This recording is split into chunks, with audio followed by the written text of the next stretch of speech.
धर्म में जितना महत्व नवरात्रि का माना जाता है, उतना ही कन्या पूजन का भी होता है। नवरात्रि की अष्टमी और नवमी तिथि पर हवन के बाद कन्या पूजन की जाती है, जिसमें छोटी कन्याओं को माता का स्वरूप मानकर इनकी पूजा की जाती है और इनसे आशीर्वाद लिया जाता है।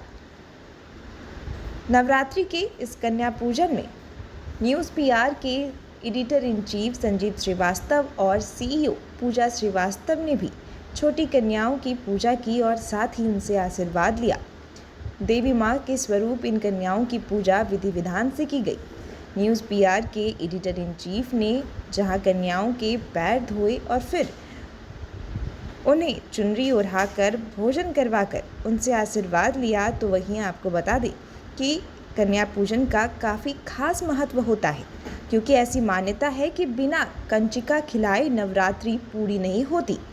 वहीं 9 दिन के उपवास के बाद कन्याओं को भोज करवाने से माता रानी प्रसन्न होती हैं और सुख समृद्धि धन संपदा का आशीर्वाद देती हैं। इसके साथ ही कन्या पूजन करने से कुंडली में 9 ग्रहों की स्थिति भी मजबूत हो जाती है। नवरात्रि में जिस तरह से कन्या पूजा के बिना माँ की उपासना पूरी नहीं होती, ठीक उसी तरह से अगर कन्या पूजन में बालक ना हो तो कन्या पूजा अधूरा होता है। क्योंकि नवरात्रि में कन्या पूजा में कन्याओं को 9 देवियों का स्वरूप माना जाता है, तो बालक को भैरव बाबा और भगवान गणेश का रूप माना जाता है। इन्हें लंगूर या लंगोड़िया भी कहा जाता है।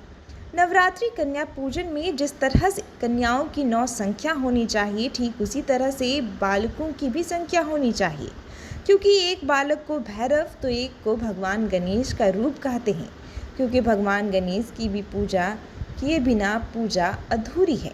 वहीं भैरव को माता रानी का पहरेदार कहा जाता है, इस वजह से भैरव बाबा की भी पूजा होती है। Bureau report, news PR live, Patna.